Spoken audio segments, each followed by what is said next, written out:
Good afternoon, good morning, and good evening, wherever you are coming from, and welcome back to Season 2 of Resilience Matters.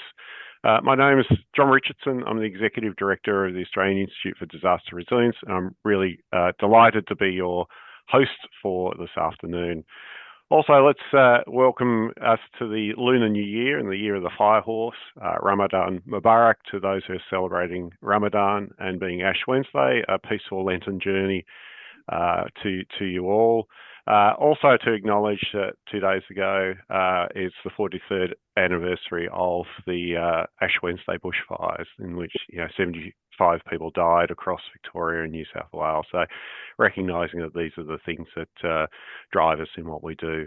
I want to acknowledge that I'm hosting this event from the land of the Wurundjeri people and the Kulin Nation, and acknowledge that traditional owners and custodians from the lands on which you are all joining from, and also to pay respects to elders past, present and emerging, and any Aboriginal and Torres Strait Islander people joining us in this event, and really respect the knowledge that comes from living with this environment for 65,000 years. There's certainly something that I think that we can learn. We're going to, before we get into the sort of the detail, I'm going to talk about the housekeeping, so that we can sort of get that out of the way. Really, there's just a few things to sort of cover off. As you can see on the slide, we're going to make the webinar will be recorded, and they'll become part of our webinar series on Resilience Matters. So if you want to get the recording from this and share it or catch up on anything, just make sure you subscribe to updates from AIDR, and you can get the link to the recording in the next update. We're going to be using the Q&A function for questions. So if you've got a question, then please pop it in there and not in the chat, because that can get lost in the chat, but we can sort of easily look at the questions and try and make sure that they're answered. You'll be able to upvote any questions and by using the thumbs up or thumbs down, and my colleague Dr. Maida Rashid will be moderating those at the end of our presentation. So she's going to hope that everyone's question gets answered, but sometimes we don't have enough time. Sometimes we try and combine a few of those. I'd like to also remind people to be really respectful to each other and our presenter when posting your comments or questions. And just really, I guess a sort of quick heads up sort of reminder that some of the topics that we cover might feel a little heavy or bring up some experiences or emotions, and certainly if that happens, please take a moment to use any strategies or techniques that work for you to best to sort of manage them. So I'm just going to just want to set the scene for this webinar.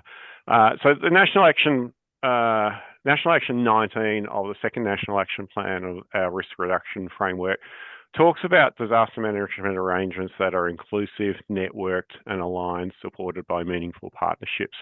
So to further that sort of national action, we're going to be delving into disasters, inequity and social vulnerability and today, and looking at how we can sort of build inclusive resilience. Enrico Quarantelli's classic definition of a disaster speaks to the hazard intersecting with a vulnerable population. And quite often in our linear approach to risk management, we largely look at the hazard rather than the population. A systems approach would actually, though, start with consequences and seek to understand how hazard impacts cascade or compound through human, natural, built and economic systems. We've long recognised that there are many groups of people who are overrepresented in the disaster statistics, and disasters do discriminate. Hurricane Katrina is certainly something that in 2005 certainly very much brought this to the fore of our thinking. People were left exposed there because they just didn't have enough money to fill their petrol tank to leave ahead of the hurricane. So we sort of really exposed a lot of the kind of fractures in society and inequality. This kind of led us to a based approach. Let's just find the vulnerable people, in inverted commas, people who may be over 70 or using a wheelchair. And if we put them on the list, then everything will be okay. We need to understand the factors, though, that do make them more at risk, and of course, also more resilient. And they may have small v vulnerability to a disruption in the systems that keep them safe, but they are not necessarily big V vulnerable, a label that tends to frame them as helpless. So this is where we need to start to understand that the concept that disasters are not natural, and they are actually the product of human choices and circumstances. So to enable us to do that, it is certainly a complex space, but it requires us to think differently. And fortunately, we have just the person to help us with that task now.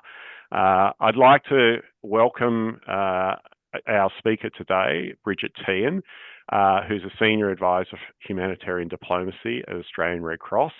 And we're thrilled to have Bridget here and talking about inequity. Before, if you just go back to that slide, before we get on to that, I just pop these questions up just to get you to start to think as you're going through this presentation. What's your role and how are you going to be thinking about applying sort of what you're hearing here today in the work that you do. So we would like you, start to think about that and sort of take that away. So with that sort of introduction, I'm going to hand over to Bridget, who we can't see, but we know is there. She's having some technical problems with her camera, but you'll be able to hear her dulcet tones. So we apologise for that, but technology has got the better of us in this case. Bridget, over to you. Thank you so much, John. And what a thrill and a pleasure it is to be here today and participate in this really important webinar series that is helping to build capacity, right across the sector through really having these deep dives into a whole range of different topics. So look, thank you everybody for being here today, and I'm so sorry that you can't see me. I do need a haircut, so maybe my camera's just having a bit of a moment about that. But what I want to begin with is grounding us in something really simple and powerful, and John did touch on it. Disasters are not just natural events, they are social events.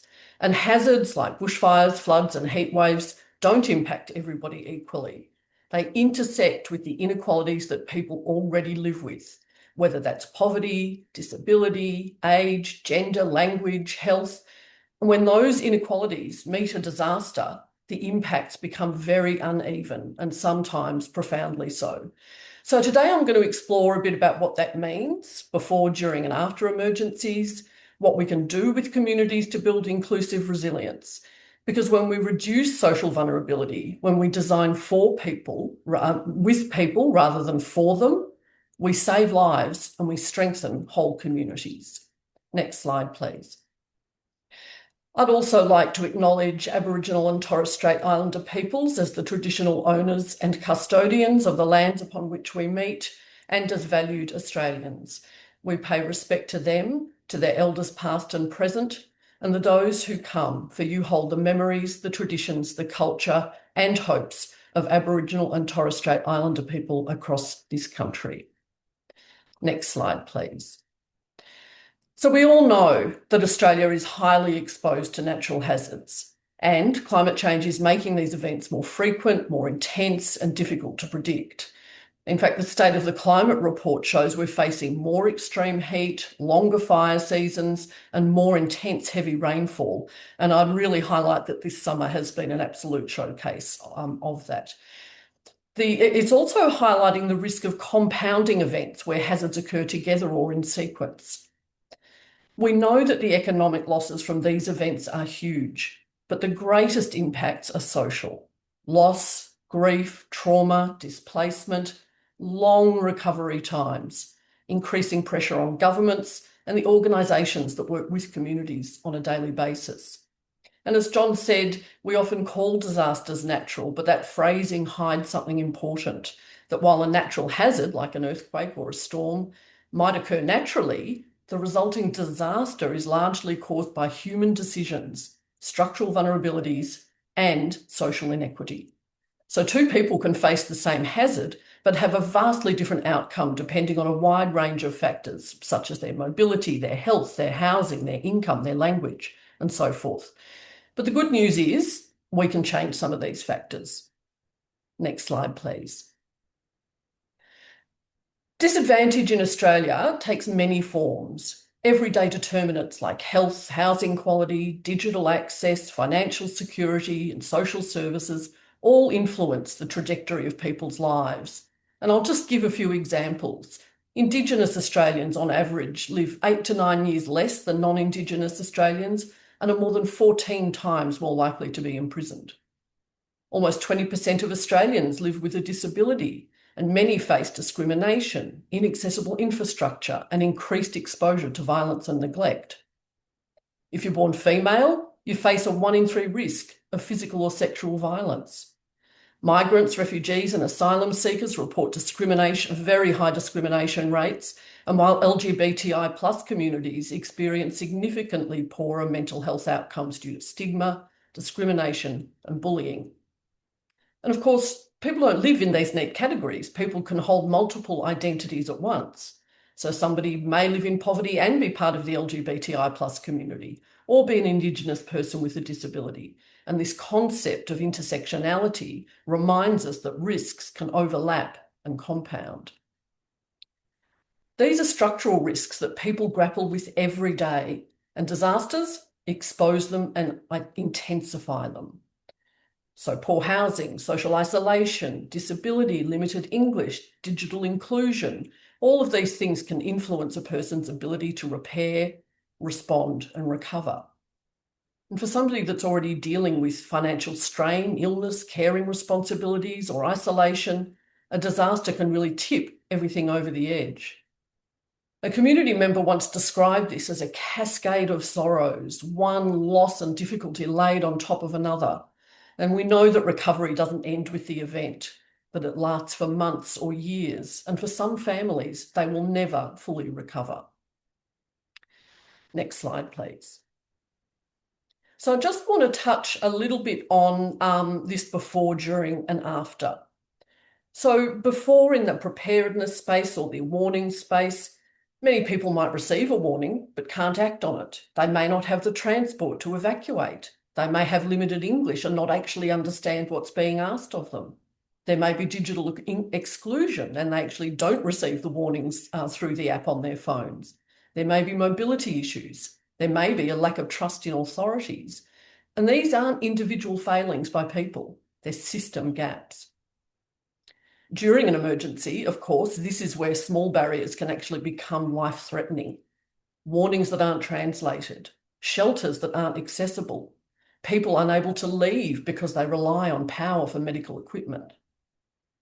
And after, well, we all know how complex recovery is, and that often requires digital access, lots of paperwork, persistence, being able to navigate really complex systems. And it's often those most affected that are least able to manage. And so the financial loss hits harder, the trauma is deeper, and navigating the support can be really overwhelming. But we know that these are predictable, preventable barriers when we plan inclusively. Next slide, please. I'm just going to touch on recovery because recovery is something that, we all deal with in terms of emergency management, and it is that longest and most complex of phases. And we know from research that people's disaster experiences are influenced by 3 main factors: what they bring into the disaster, their health, their income, their housing type, their social networks, their existing level of disadvantage. And within the experience of the disaster itself, is there injury? Have they lost a home? Have they lost employment? Have they lost loved ones? Or have they been unable to contact family? And then the recovery environment, having access to support, access to housing, employment, community connections, and whether people feel heard and treated fairly.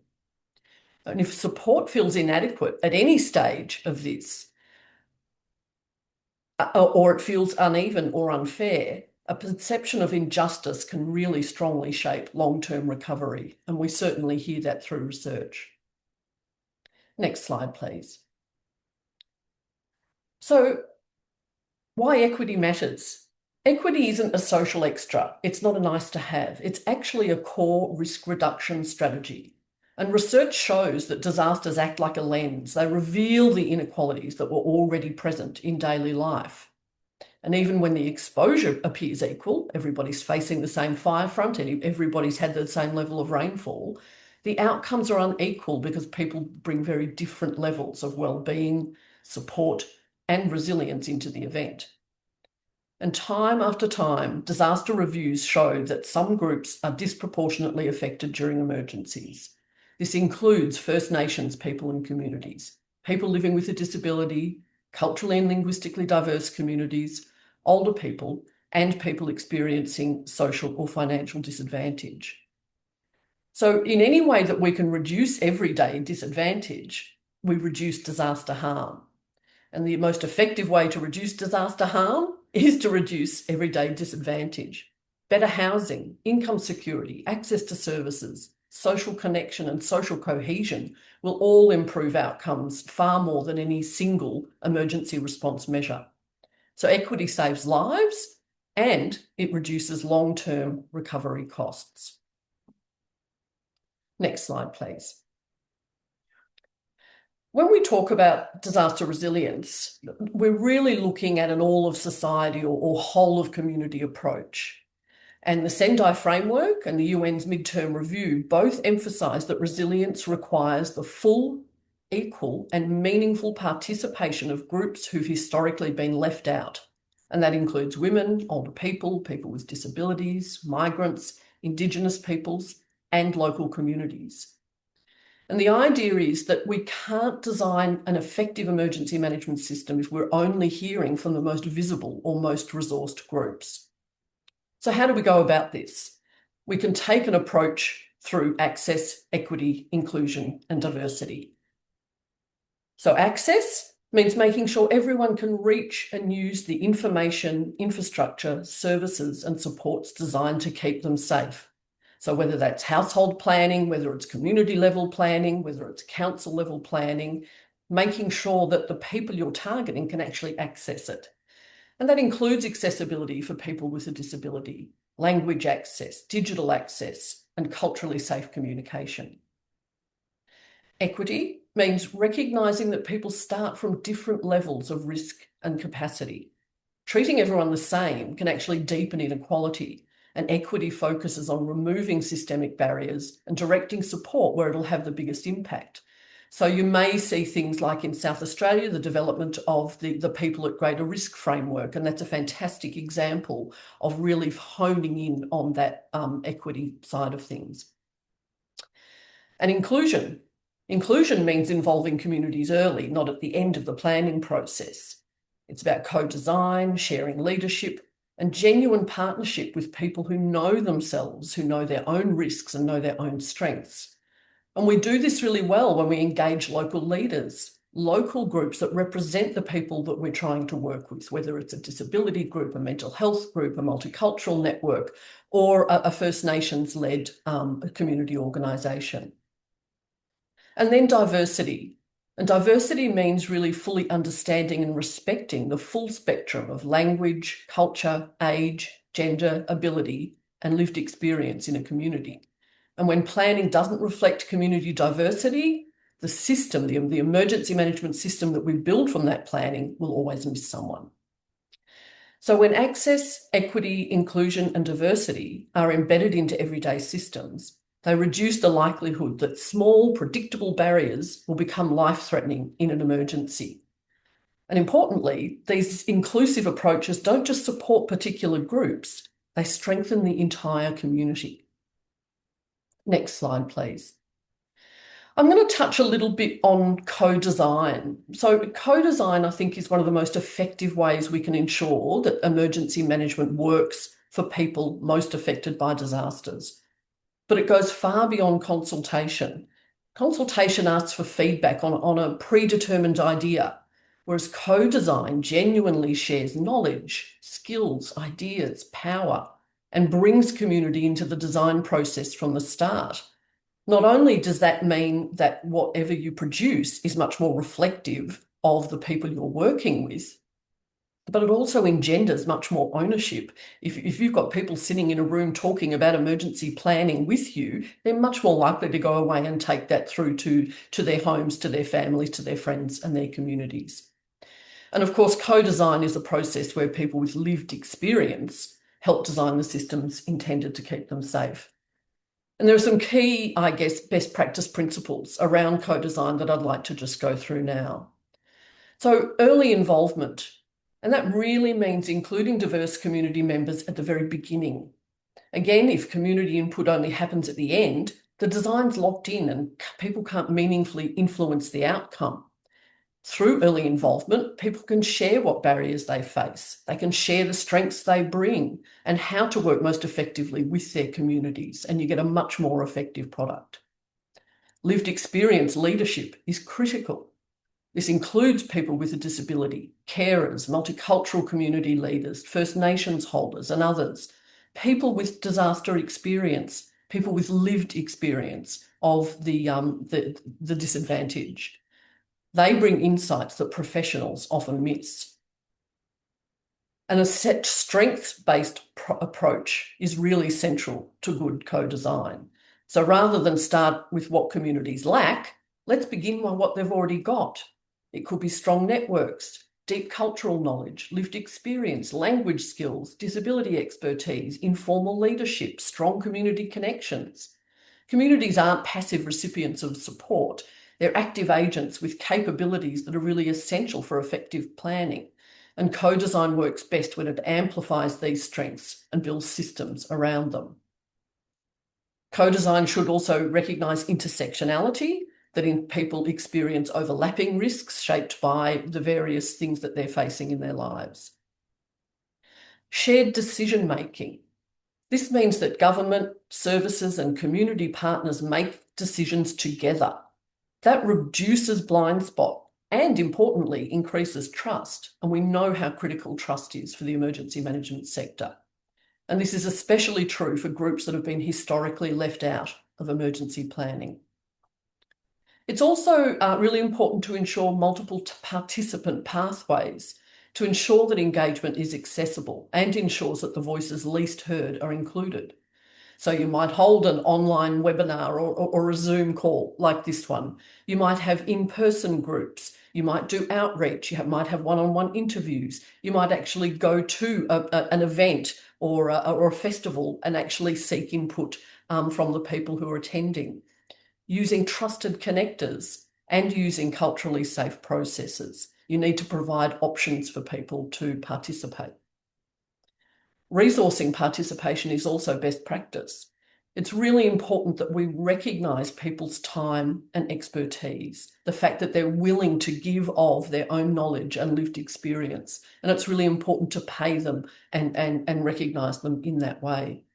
You can reimburse transport, ensure coordinators or carers or translators and interpreters are provided.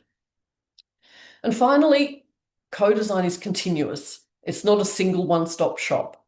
Ongoing feedback is critical, as is the need for people to see their expertise reflected back in those plans. And of course, over time, communities change, risks shift, and systems need to evolve. So strong resilience requires broad stakeholder engagement, embedding resilience into everyday planning and having really clear roles. And this helps communities feel ownership. It's not about asking communities to take on more responsibility, it's about enabling their leadership. So when we integrate co-design into disaster resilience, we start to get systems that people understand, that they trust, and that they can use under pressure. And that is going to improve safety for everybody. Next slide, please. So now that I've touched on sort of the principles of inclusion and co-design, I want to finish with a set of some practical actions that you can take, and actions that can make a really big difference before, during, or after emergencies. Strengthening communication. So many barriers to preparedness stem from communication that doesn't reach people in the way they need. So we can improve this by co-designing messaging with multicultural leaders, disability advocates, youth groups, and First Nations elders. We need to think about the way we deliver communications and what our channels are. We can use trusted messengers. We use local radio, community champions, faith communities, bilingual connectors. There are lots of different ways that we can reach our communities. And online is not a great way to reach diverse communities. We can improve accessibility and preparedness, and there are some really simple changes that can transform outcomes. Accessibility audits of evacuation centres can reveal some really interesting issues: lack of private spaces, insufficient charging points for medical devices, poor signage or inaccessible bathrooms. Building community partnerships is a really big one in this space too.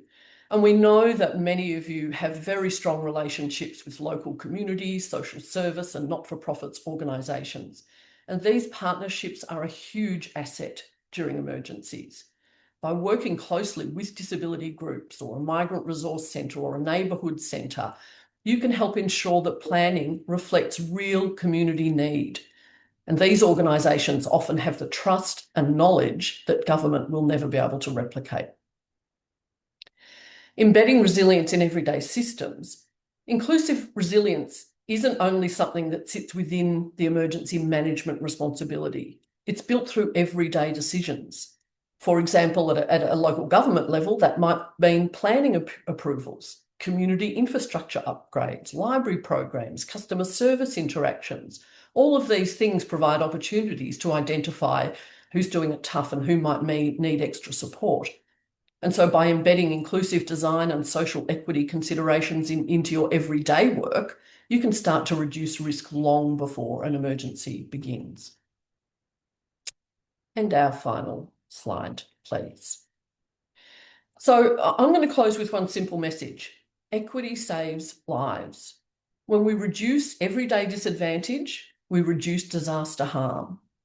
When we design systems that are inclusive, not just for the average resident, but for those who face the highest barriers, we create communities that are safer, stronger, and more resilient for everyone. And given the trajectory of the State of the Climate report, acting now on inclusion is going to be the most cost-effective risk reduction we can achieve. And you all play a critical role in this work because of your day-to-day work with community.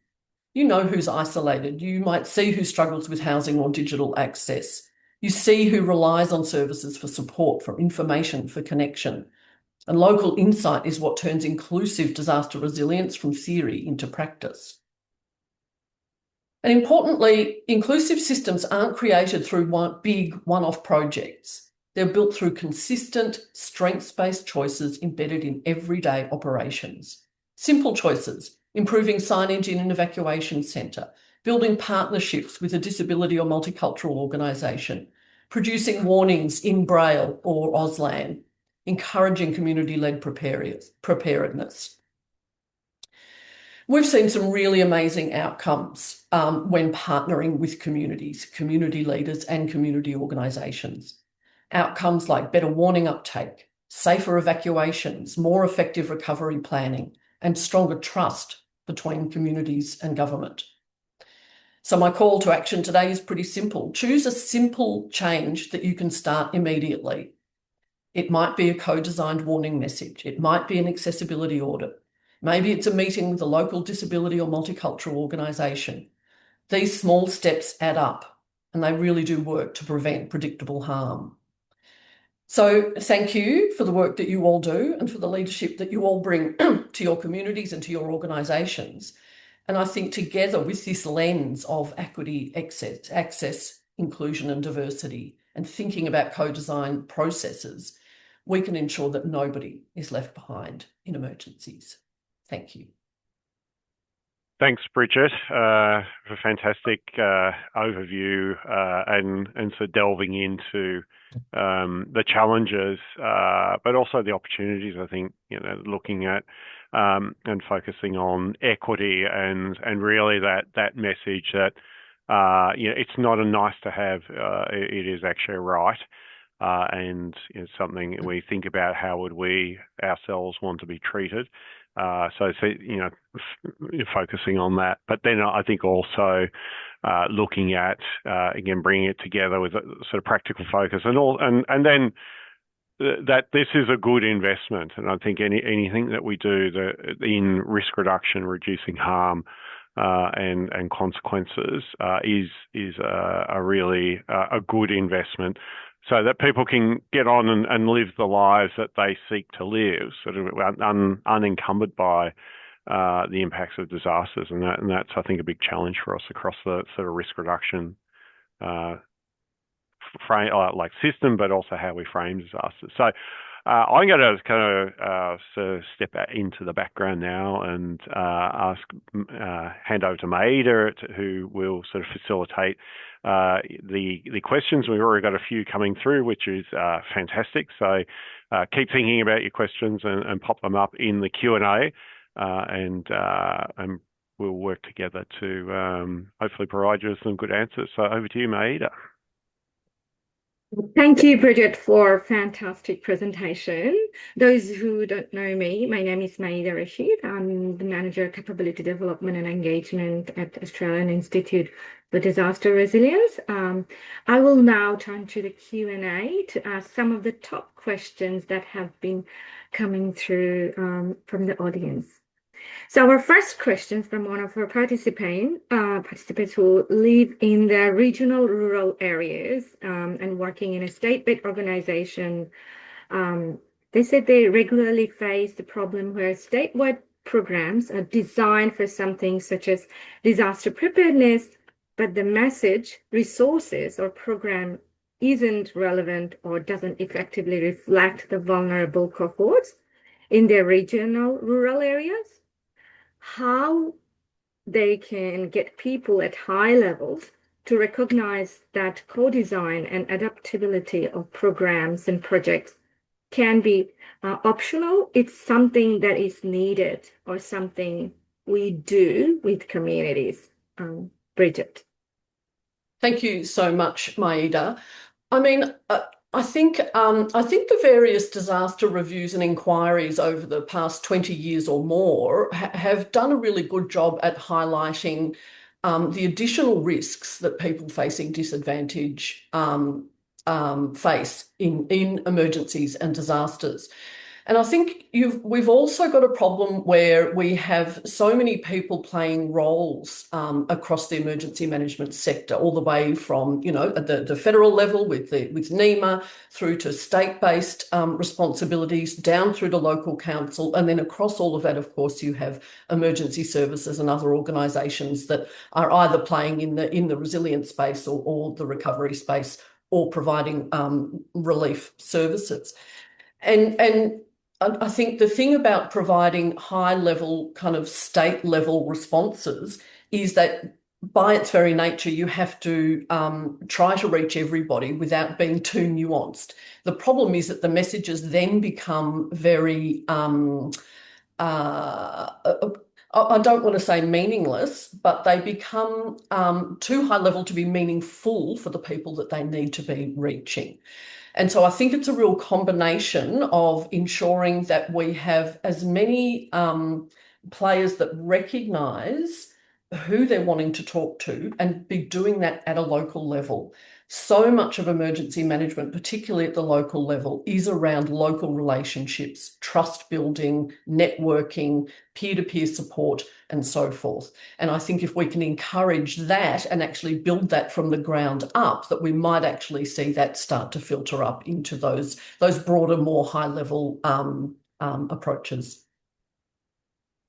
Thanks, Bridget. Our next question is from Belinda Wilson, and it's around co-design.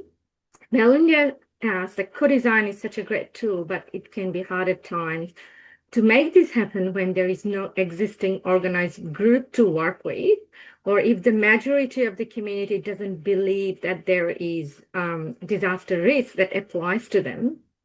Building relationships organically to build trust and organized groups takes a lot of time and resources that emergency organization often don't have. So they ask if you have any practical examples of how to address this. This is a fantastic question, Belinda, and thank you so much for asking it.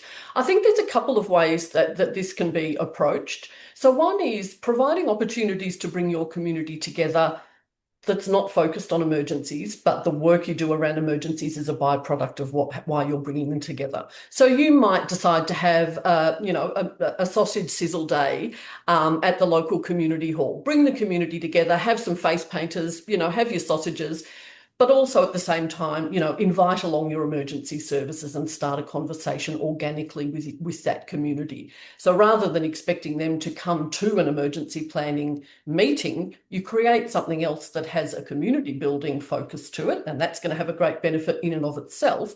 But then you can also add in those approaches around building that resilience within that community. There are some other really good ways that you can do that too, is to actually, for emergency services and councils and others, to actually go to where those events are already being held. So, for example, it might be a multicultural event, and I know in Shepparton, I think it's this weekend, there's a fantastic Chinese New Year festival taking place. A great opportunity for local emergency services to go along, share their knowledge, talk to people who are coming along to that festival. So I think it's about identifying opportunities where you can actually go along and participate and add value, as well as potentially hosting your own things that aren't necessarily focused on something as serious as emergency planning, because I don't want to give up my Saturday afternoon to go to an emergency planning session. But if I know the kids are going to be entertained with, somebody making balloon animals, and then I'm going to get a free sausage, I'm right there. Yeah, thanks, Bridget. Next question is on equity that Christopher Scott asked. Christopher said, you have highlighted that equity is a core risk reduction strategy rather than a social add-on. What are some practical first steps organizations can take to embed co-designs into everyday planning, not just during response and recovery? And there is another absolutely fantastic question. And when I touched earlier on equity, access, inclusion, and diversity, for this particular answer, I'm going to focus on that diversity section. I think one of the key things for us to be doing and thinking about moving forward is, are our organisations, as emergency services, as not-for-profits, as local councils, as whoever, are our organisations reflective of the communities we're serving? Do we have people with a disability working alongside us? Do we have multicultural community members who are parts of our team? They are going to start to bring those really crucial inclusive lenses to what you do and be able to start to have you thinking about and talking about embedding that social equity from the very beginning. The other thing I would say about this work is that start thinking about your community as a whole of community in all of its richness and diversity. And when I hear on the radio, I've been listening to the ABC a lot. I'm here in Melbourne, and they're doing interviews with the communities that have been impacted right around Victoria by the various events that have taken place this summer. And I do notice that there is a tendency to talk about the Harcourt community or the Wye River community. But really what we're talking about is different people within that community and different people with very different lives, very different strengths and very different vulnerabilities. So I think it's really incumbent on all of us to be thinking about that very proactively in the work that we do every single day.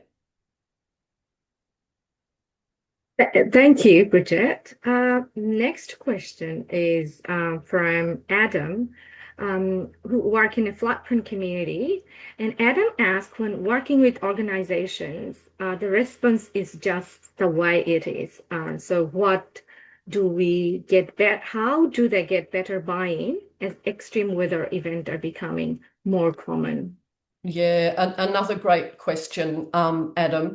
And what I would really highlight here is that community and social service organisations in particular, and also not-for-profit organisations, really face very significant barriers and challenges in and of themselves. So that they're chronically underfunded, they're largely understaffed, they really struggle to meet the demand that they face, so everyday demand. So for somebody to come knocking on a door to say, we want to do this extra work, it's just sort of yet another thing that is coming in over the top.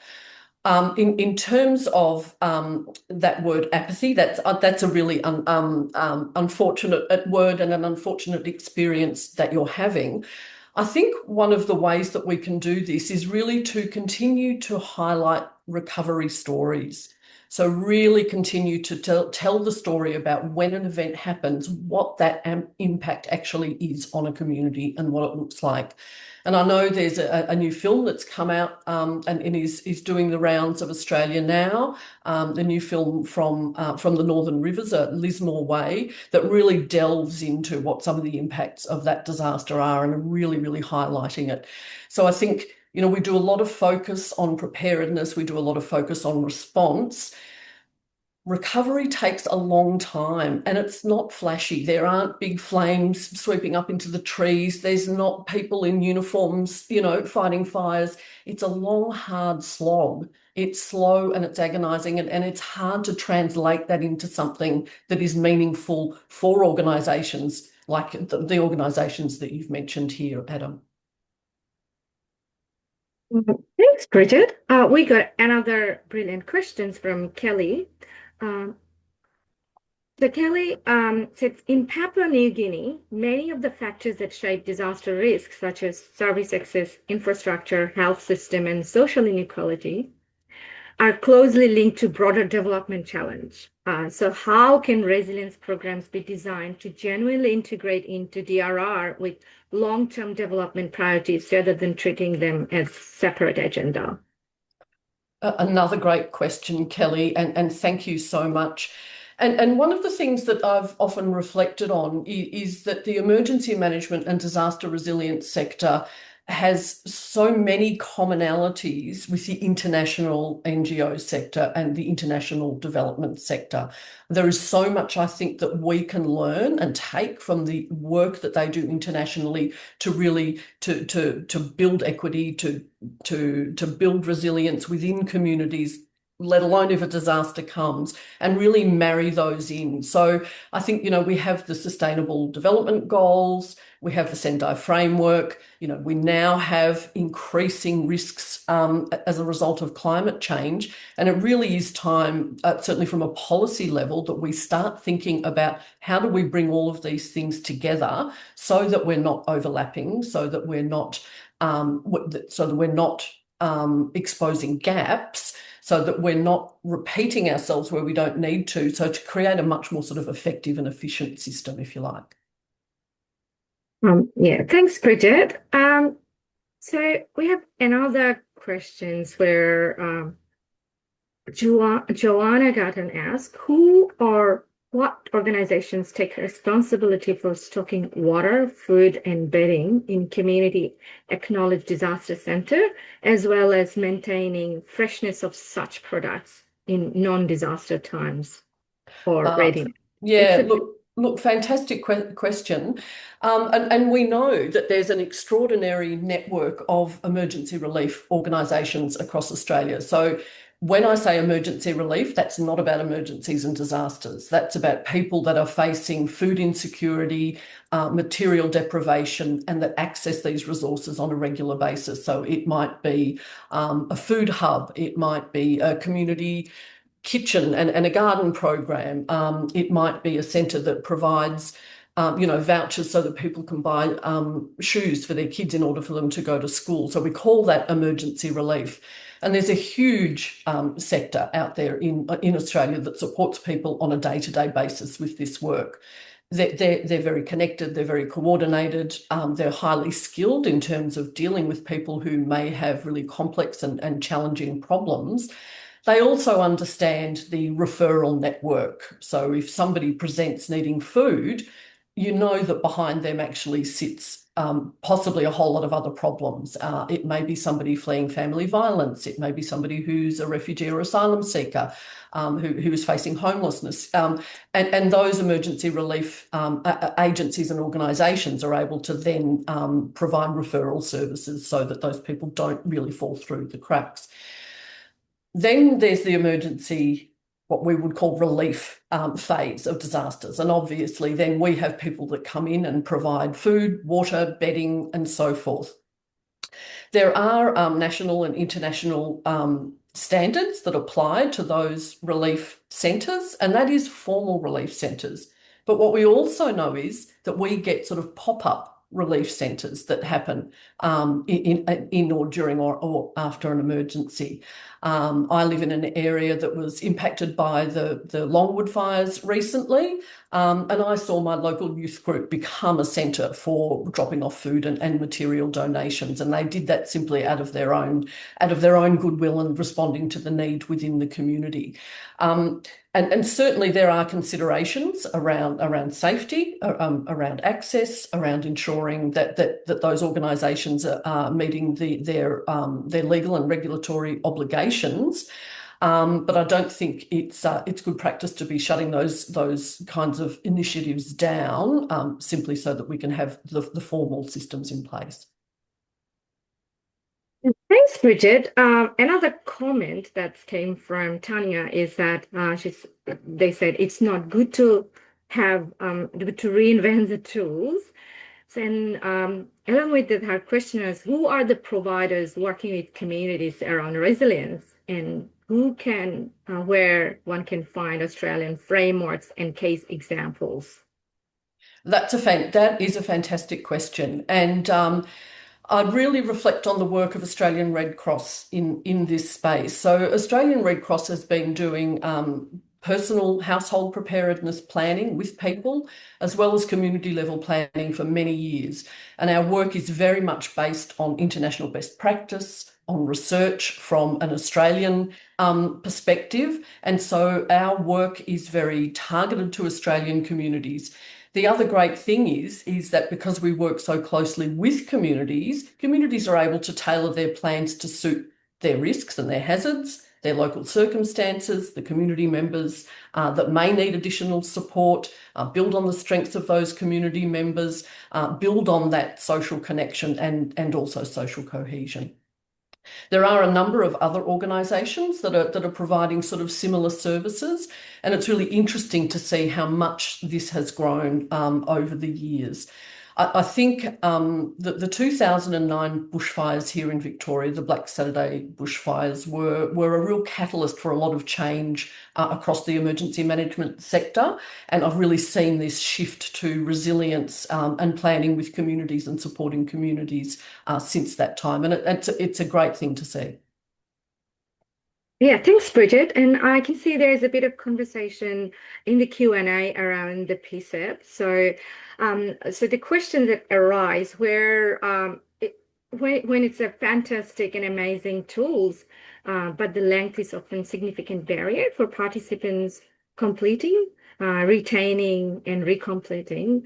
Are there any resources that have like for abbreviated version? Look, that's a fantastic question, and thank you for that. I know the PCEP tool has been around for a little while now, and it's certainly, I know a lot of people and a lot of organisations have been using it, whether that's disability service providers, local councils and others working with people with a disability to develop their own plans. I hadn't heard before that the length of the PCEP tool is a barrier, and really interesting that somebody has noted here that they use the Red Cross Ready plan while using the PCEP framework and capability wheel, which is a really interesting approach to take two things that are suitable for you and make them work. I'm sure we can come back to you about PCEP and a shorter version, so maybe watch this space. Thanks. We got another question. They say, how are I'm from Tanya again. How are developers, real estate agents, and council educated about informing people about potential climate risk challenges when moving into an area? So, yeah. That's a fantastic question, Tanya. And it's interesting, there's been a little bit of work that's been done recently around people living in apartment buildings, developing resilience plans. I think there were some experiences here in Melbourne, in Maribyrnong, with a number of homes a large number of homes that were flooded and destroyed, and sort of looking at resilience from an urban lens, but also the experiences of people living in apartment buildings in Brisbane. And quite a bit of work has been done within community groups there, but also more broadly within some of the big real estate or developer sector around resilience planning from their perspective. I think in terms of developers and real estate agents, it's probably a little bit hit and miss as to whether or not they share risks and challenges when moving into an area. Certainly, when we bought our country property, our real estate agent was very clear to say, this is a high-risk bushfire area. Your insurance costs will be a lot higher. We encourage you to go and talk to the CFA and so forth. So they were very open about it. But, I don't know whether I was just lucky or that's a risk sort of management approach risk mitigation approach that they're taking themselves.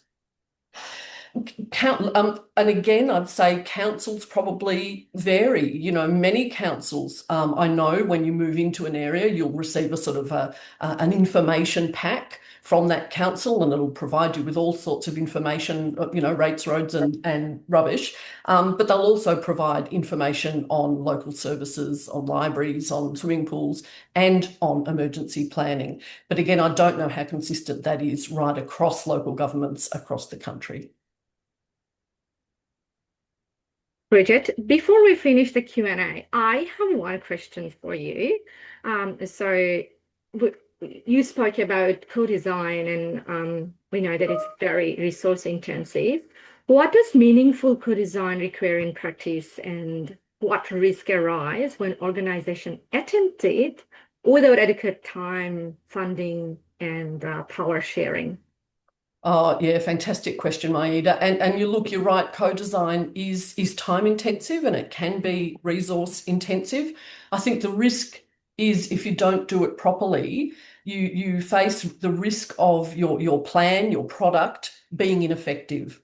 If you don't put the right effort into ensuring that best practice approach, you're likely to miss the critical people you need to speak to, critical factors you need to take into account. You might miss the key strengths that these people are telling you that they have that need to be built upon. You might miss key vulnerabilities that need to be really seriously addressed.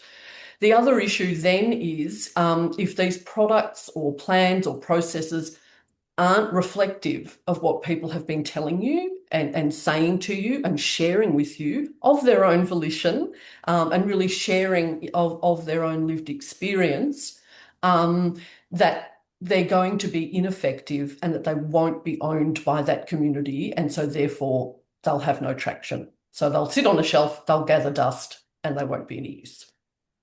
Yeah, thank you very much, Bridget. So I will now leave it to John to close the webinar. Thanks, Maida, and thanks, Bridget, for a fantastic and engaging Q&A session. And thank you to all the people who posed some fabulous questions. I think it was great to see the breadth and the depth of the questions, and I guess the level of engagement, which is what we're really excited about when people engage with this topic, because it is important. So do thank you all for going the distance and engaging with the Q&A and proposing some great questions. So look, this is all the time we have now. So thanks again to Bridget for giving up her time, not only to speak with us today, but to kind of prepare for this, what is a complex topic and I think you'll agree, certainly helped us navigate that in a very kind of clear and simple way. Thank you for taking time, the hour out of your busy days and your schedule to be with us. As you return to the thrum of emails and meeting invites, as Bridget said earlier, what's the one thing that you're going to take away from this and apply in your work? We've already seen some of that in the chat. Feel free to write it down, add it to your planner, or post it in the chat as you leave.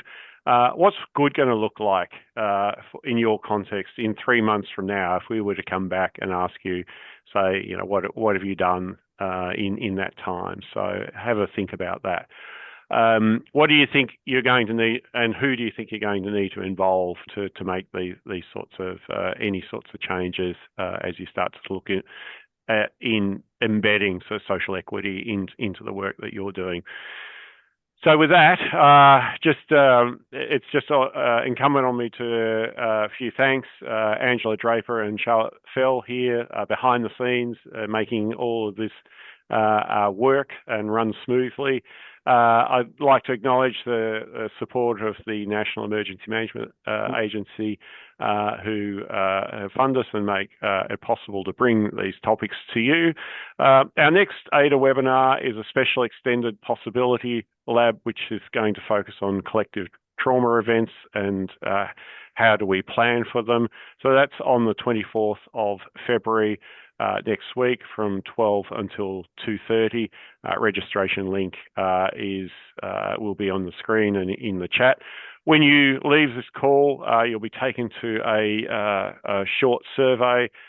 We use this information to make sure that we're hitting the mark with our professional development events, and if there's things that we can learn or anything else that we should be sort of covering off on. It's been my absolute pleasure to host you this afternoon. This is our first Resilience Matters webinar series for the year. As we go on, we will start to delve deeper into a range of different topics around disaster risk reduction. Our aim for this series is really to put knowledge in your hands so that you can apply it in the work in this really critical area of disaster risk reduction, which is really sort of focused on taking harm out of the system so that people can get on and live good lives. So thank you. Until next time, stay well.